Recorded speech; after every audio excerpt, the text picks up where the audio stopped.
আজই সাবস্ক্রাইব করুন এবং দেখুন আপনার প্রিয় শো। আমি ওনাকে কোনোদিন জানতে দেব না যে আমি জানি উনি ওখানে এসেছিলেন। তুমি শুধু আমাকে শক্তি দাও, মনের জোর দাও ঠাকুর। আর তোমার যদি এটা ঠিক বলে মনে হয় তাহলে আমাকে দূরে পাঠিও না মা, প্লিজ। তুমি দেখো,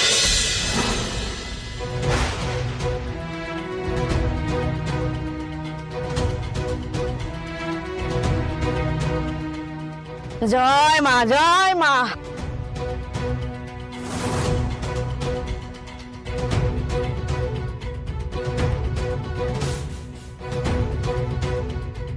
আমার বিশ্বাস মিথ্যে হয়নি স্যার।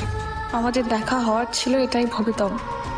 আমার উত্তর আমি পেয়ে গেছি, আর আমি জানি আপনি আমাকে দেখেছেন। তবে আজ আপনি নিজেকে লুকিয়ে রাখলেও একদিন এই আড়ালেও সরে যাবেন, এটাই আমাদের ভবিতব্য। সময় সবকিছু বলে দেবে। আরে কিরে অপু, দাঁড়িয়ে বলি কেন? আয়।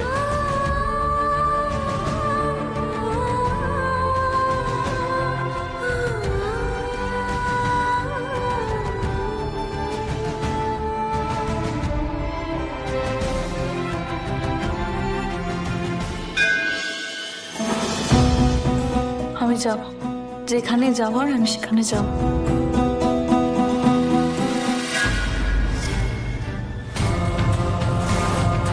যে পথ তিনি বেঁধে দিয়েছেন সে পথ কেউ হারাবে, সে কার শান্তি?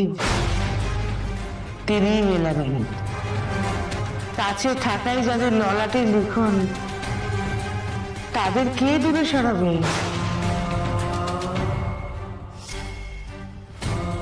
কারোর সাধ্য নির্দেশ সরিয়ে দেবেন।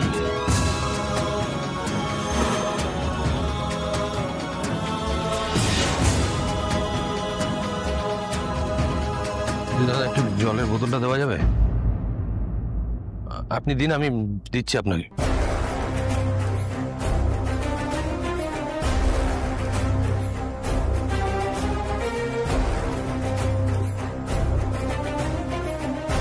তোরা এগুলোকে নিয়ে গে। ও আর্য, তুমি তুমি এখানে? হ্যাঁ, মানে আমি আর কি আসলেনি যখন তখন আমাদের সাথে আসতে পারতেন। না, তোমরা বেরিয়ে যাওয়ার পর আমি ডিসাইড করলাম যে ঠিক আছে। ভালো করেছে এসেছ। তুমি তখন আমাদের সঙ্গে এলে না বলে আমার মনটা খারাপ লাগলো ঠিকই, কিন্তু এখন তোমাকে দেখে আমার মন খুশি হয়ে গেছে। হ্যাঁ, তুমি মন খারাপ করেছিলে তাই ভাবলাম তোমার ভালো লাগবে, তাই এলাম। আমার জন্য নয় আর্য, মা চেয়েছেন তাই তুমি এখানে এসেছো। মা তোমায় এখানে টেনে নিয়ে এসেছেন, না হলে।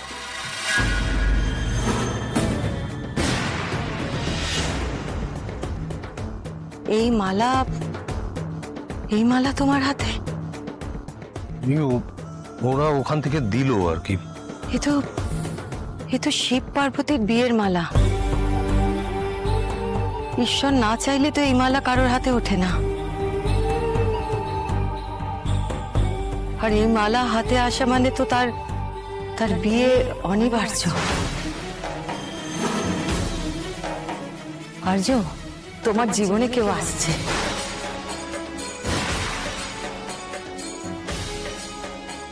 আমার বিশ্বাস কেউ আসছে আর্য। আমি চিন্তায় অস্থির হচ্ছিলাম যে আমি যখন থাকবো না তখন আমার ছেলেটার হাত কে ধরবে। হে ঠাকুর, তুমি মুখ তুলে চেয়েছো, মুখ তুলে চেয়েছো তুমি। যে আসবে ভালোবাসায় যত্নে তোমাকে আগলে রাখবে আর্য, আর সে আসবেই। দেখো, ঠিক আসবে। ঠাকুর তাকে তোমার জন্য গড়ে পাঠিয়েছেন।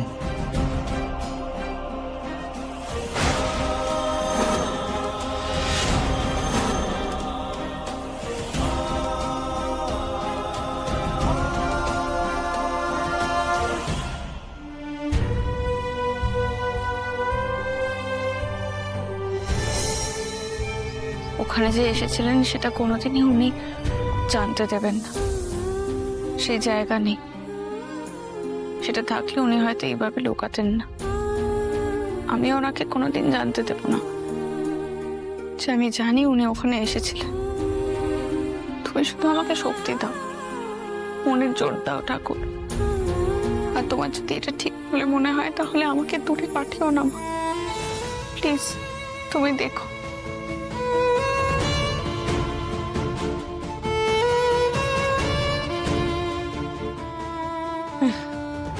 উঠে গেছিস?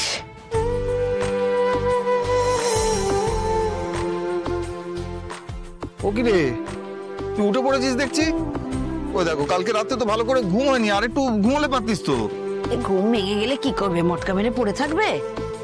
যাকে যাক, আর তোমার একটু চা খাই, আয় এদিকে আয়, আয় আয়। দাঁড়াও, আমি দিচ্ছি, দাঁড়াও। আয় তুই বস এখানে, বস বস বস, চা খা। আমি কই চাটা? দাঁড়াও দাঁড়াও, দিচ্ছি, দাঁড়াও। আরে না, তুমি রোদে রোদে বাইরে থেকে বাজার করে এলে, তোমাকে কিছু করতে হবে না। তুমি তো করে রেখে গেছো সবটা, এইটুকুনি আমি পারবো।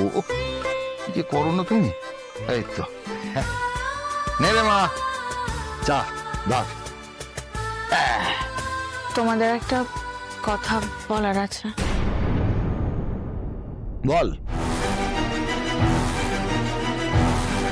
আমি শিলিগুড়ি চলে যাব, হাতে আর বেশি সময় নেই। এর মধ্যে সব গুছিয়ে ফেলতে হবে। দাঁড়া দাঁড়া দাঁড়া, কি বলছিস কি? আমি তো মাথা মুন্ডু কিছু বুঝতে পারছি না। শিলিগুড়ি যেতে হবে মানে? এই অফিসের কোনো কাজে যাবি নাকি রে মা? সব গুছিয়ে যাবে বলছে কেন? আমাকে শিলিগুড়ি ব্রাঞ্চে শিফট করে দেওয়া হচ্ছে। এখন থেকে আমি ওখানেই কাজ করব, আর সব অ্যাকোমোডেশনের ব্যবস্থা ওরাই করবে। বলছিস কি রে অপু? কবে হলো এটা? নিশ্চয়ই হুট করে তোকে এটা জানায়নি। তুই তো আমাদের কিছু বলিসনি। হুট করেই জানিয়েছে বাবা। মানে তুই শিলিগুড়ি চলে যাবি? আমি কিছু বুঝতে পারছি না। হ্যাঁ, এইটুকু মেয়ে তুই শিলিগুড়ি গিয়ে কি করে থাকবি একা একা? হ্যাঁ, তুমি কিছু করো। ও কি বলছে? না না না, তুই কোথাও যাবি না। আমাদের ছেড়ে অত দূরে তুই যাবি না। তুই অফিসে বুঝিয়ে বল, যদি নিহাত রাজি না হয় তুই কাজটা ছেড়ে দে। এই চাকরি তুই ছেড়ে দে।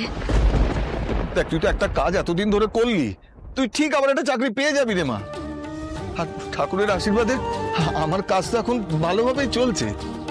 আমাদের দুটো ডাল ভাতের অভাব হবে না রে মা। কিচ্ছু হবে না বাবা, তোমরা মা বুঝতে পারছো না, আমাকে প্রমোশন দিয়ে ওখানে পাঠানো হচ্ছে, মাইনেটাও অনেক বেশি। এরকম সুযোগ হাতছাড়া করা ঠিক হবে না। তুমি নাও, আমি এখন আসি, হাতে আর বেশি সময় নেই।